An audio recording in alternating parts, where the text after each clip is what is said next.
Austin 7s. Class B are supercharged cars, and Class A.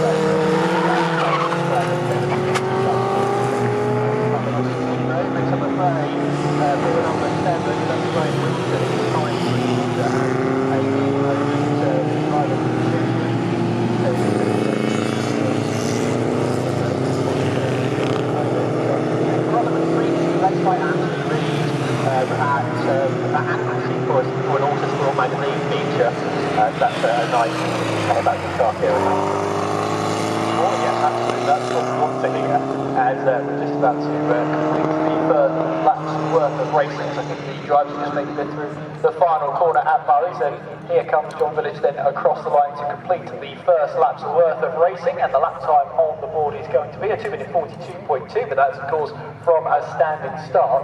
And I'll tell you something, that number 31, Greg Catton, who's made his way up through the order, up to second place now, and is 1.6 seconds behind, so the top three still pretty much 3 seconds separates them at this moment in time, as there's a move being made down the inside going in towards Riches there. That looked potentially to be Ben Bolton, the number 13 down the inside of Riches there. Looks like Greg Catton's going after John Village. So Catton from Bury St Edmunds, not far from Snetterton, for 3/4 of an hour or so, going after John Village, a driver from North East Derbyshire, the former European Formula 4 champion, John Village, who run teams in Formula Ford, in Formula Vauxhall, Formula Renault, up to Formula 3000 and A1 GP as well. So John Village, a super experienced motorsport person, and he is very much under pressure then from Greg Catton, who previously raced Matra MX-5s in Caterhams, but is now in this 1172 Formula Championship car. So it's got a slightly bigger engine than the 750 Formula cars that have the Reliant engines. So therefore it runs in Class D, this new classification for this season, to encourage more cars of similar performance to these historic 750 Formula cars. So things like old Formula Vs are also eligible, and we saw I think one of them out last time out. And I think anything up to something like 65 brake horsepower or something like that, so it gives you an idea of the power of these cars. There's not very much, but they're very enjoyable cars to race. This is a type of car that John Village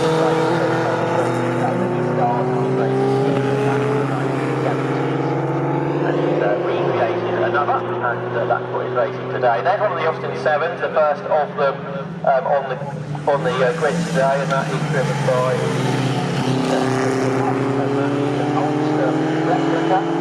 that he's in, or the first of the standard engine Austin 7. There is a supercharged car just ahead, and that's James Miles at the front of that group.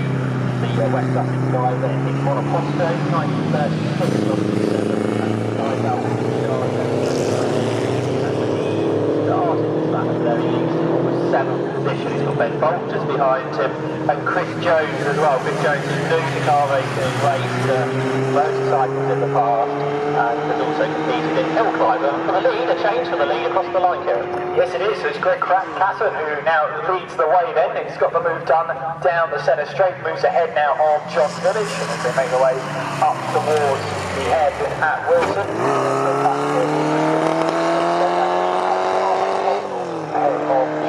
And Richard Pryor rounding off the top three as it stands, and leader of the B class then is the number 18, that's Timothy Roebuck, yes, I thought I said that right, there we go. He's currently leading the B class at the moment, and then leading the class A is the number 69, Hugo Pickup, who was on our standings. He's just come through, he's now ahead of James Miles. Here comes John Village though, down the inside, as we make our way down towards Agostini. So I have a feeling, Josh, these two leaders are going to be swapping positions for a while. Yeah, it's two very different cars, but they've involved in a great battle here, which is really good to see. They were separated at the line by 21 thousandths of a second, so you can't get too much closer than that. So you might not need a handicap to have a finish like this. If they carries on throughout the remaining 8.5 minutes of this race. Looks like James Miles has retired, I'm afraid, to the pit lane, as did Graham Wilson, who we saw have that issue of the S's on the first lap. So this is lap 3. Village back ahead, but he's now well aware of what that Dyson is capable of. and that's the 1964 Dyson Type 64. It has a Ford Anglia engine, which is a 1200cc car, and it's just one of 5 Dysons that were built from the period. And he's got a bit more straight line speed at the end of the straight by the looks of it, but John finished hands on this time into the left hand of the front. And JB, I think as he told Kieran at advance, actually, the original JB, we thought they were the was what he told us. So John Village leads the way. He's in his 70s nowadays. That doesn't slow him down at all, it seems. He's particularly normally good on the first laps of the race, but this time he's really had to contend with challenges on the first lap.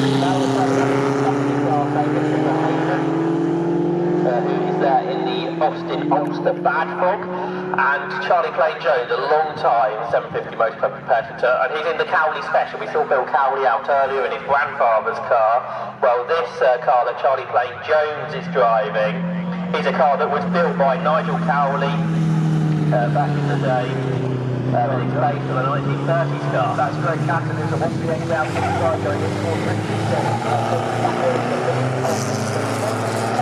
John Field, and like I said, these two of them swapping positions, potentially move John Village in. Is he close enough to the back as they make their way through in towards the hairpin? He's right on his tail though, as they get back down on the power then, and John Village is seeing if he can find a way down the inside. He might try a move here down the inside of Palmer.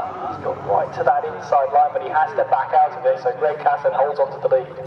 Yes, this is really nice tussle, isn't it? They change positions a couple of times at least a lap, and they might do another one now into the Agostini hairpin. John Village is on the inside, he brakes later, and looking up on the outside is Catton. It looked like Village was the one that was braking later, but it was the look-up from Catton, and that's just lost him a bit of time. So John Village reclaims the lead. This is where he started the lap, so he had lost the lead at Ritchie's, has regained it by the time they get to Agostini. So he's back ahead of Catton. Richard Pye, who was out on the front row of the grid, he's dropped a bit further back into DNC. He's there in